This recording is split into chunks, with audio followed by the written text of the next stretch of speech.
दोस्तों हम सब ये जानते हैं कि हिंदू सनातन धर्म सबसे पुराना धर्म है। रामायण, महाभारत, रामचरितमानस सब सनातन धर्म से ही संबंध रखते हैं। दोस्तों सनातन के समय में व्यक्ति के कर्म और उसकी वाणी में इतनी सच्चाई होती थी कि कोई ऋषि मुनि किसी से प्रसन्न होकर उसे आशीर्वाद देता था या फिर कोई श्राप देता था। दोस्तों कुछ श्राप तो ऐसे हैं जिनका असर आज कलयुग के समय में भी दिखाई देता है। दोस्तों रामायण, गीता और सुंदरकांड जैसे ग्रंथों में हमें अनेक तरह के श्रापों का वर्णन मिलता है। जिनको भी ये श्राप दिए गए उनको दंड भोगना ही पड़ा है, फिर चाहे वो भगवान ही क्यों ना हो।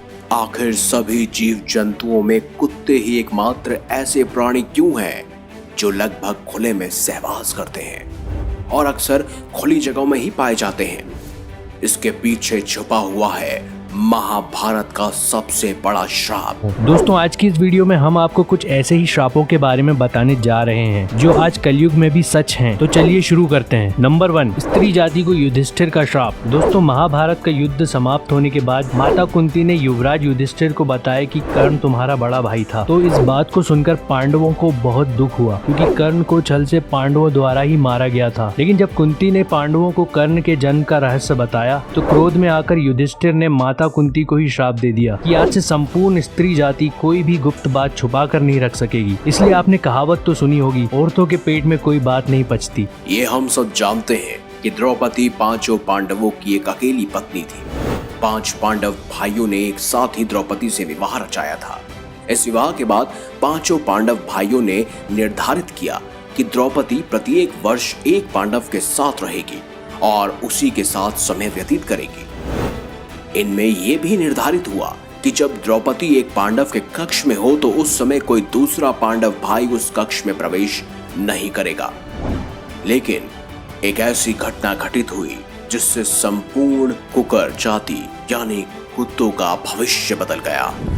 दरअसल द्रौपदी के साथ भीम कक्ष में मौजूद थे। साथ ही उन्होंने अपनी पादुकाएं बाहर छोड़ रखी थी ताकि दूसरे पांडव को पता चल पाए कि कक्ष में पहले से ही भीम मौजूद है और उस समय कक्ष में कोई भी प्रवेश न कर पाए। लेकिन अचानक से ही न जाने कैसे अर्जुन कक्ष में प्रवेश कर गया।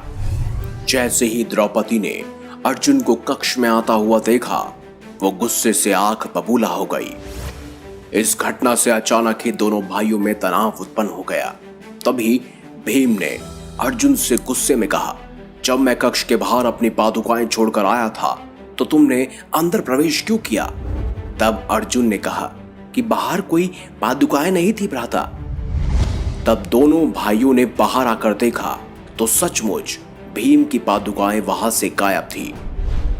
अब सवाल ये था कि आखिर वो पादुकाएं कौन ले गया।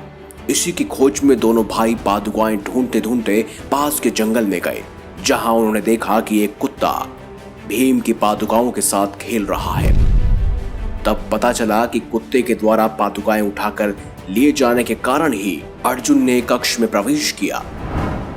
द्रौपदी इस घटना से बहुत लज्जित महसूस कर रही थी। उसी समय द्रौपदी ने गुस्से में आकर उस कुत्ते को श्राप दे डाला कि जैसे आज मैं तुम्हारे कारण मुझे किसी ने सहवास करते हुए देखा, वैसे ही सारी दुनिया तुम्हें हमेशा खुले में सहवास करते हुए देखेंगी।